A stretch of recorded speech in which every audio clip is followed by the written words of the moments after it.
So all of the tests we've been looking at have only dealt with series where we are trying to add up infinitely many positive numbers.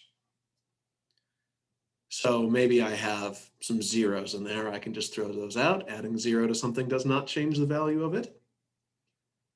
But I would like to be able to add negative numbers as well. There's nothing so different about negative numbers. Let's start to look at some series where we do have negative numbers.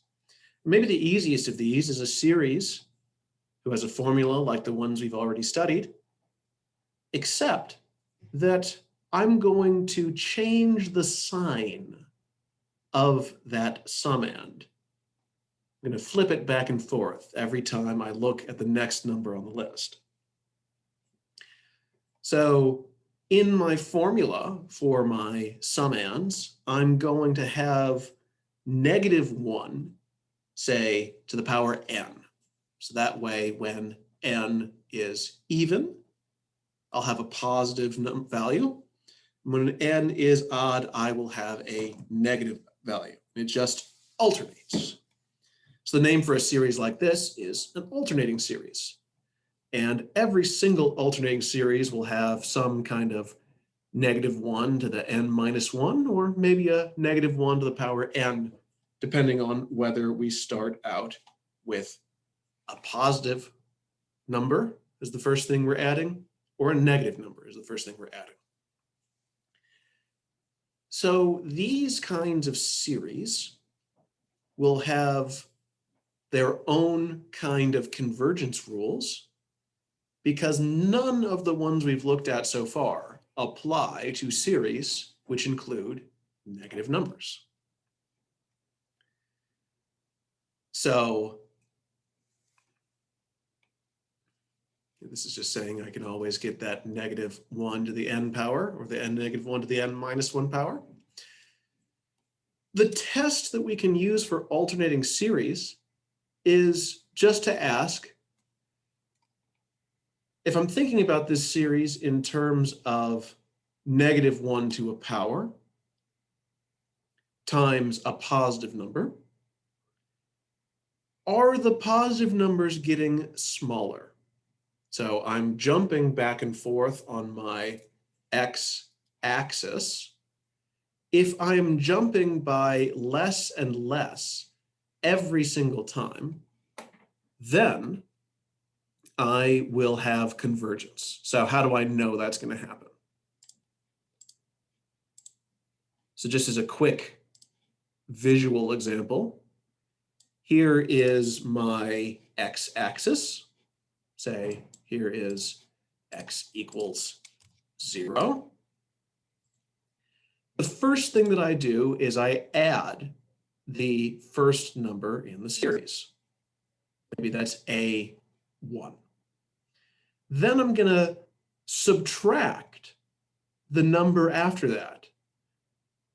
I'm saying that maybe that's a smaller number. And then I'm going to, so I've now subtracted a2, and I add a3, I subtract a4, I add a5, and I subtract a6, and so on. And it looks like those partial sums are converging somewhere about, say, here on the real number line. Now, if my series starts off with a negative quantity instead, right, I gotta move this all over. So here's my 0. I start off by subtracting the first term. Then I add something that's smaller than that. Then I subtract something that's smaller than that. Then I add something smaller again. And I subtract something smaller again, and so on. This series looks like it should converge right about here. So this alternating series test will allow me to figure out whether or not these kinds of series converge. So as long as the sign changes from positive to negative at every single step along the way, all we need to know is every successive number smaller than the previous? And in the limit, do those numbers go to 0? So let's look at the alternating harmonic series. We already know that the regular harmonic series diverges. But if I switch signs at every step, I go 1 minus a half plus a third minus a quarter and so on, that's an alternating series. Is it the case that each successive number gets smaller? Yes. 1 divided by n plus 1, that's a larger denominator than 1 divided by n, so it is a smaller fraction. And in the limit, those numbers that I'm adding or subtracting go to 0. So the alternating series test tells me that this series does in fact converge.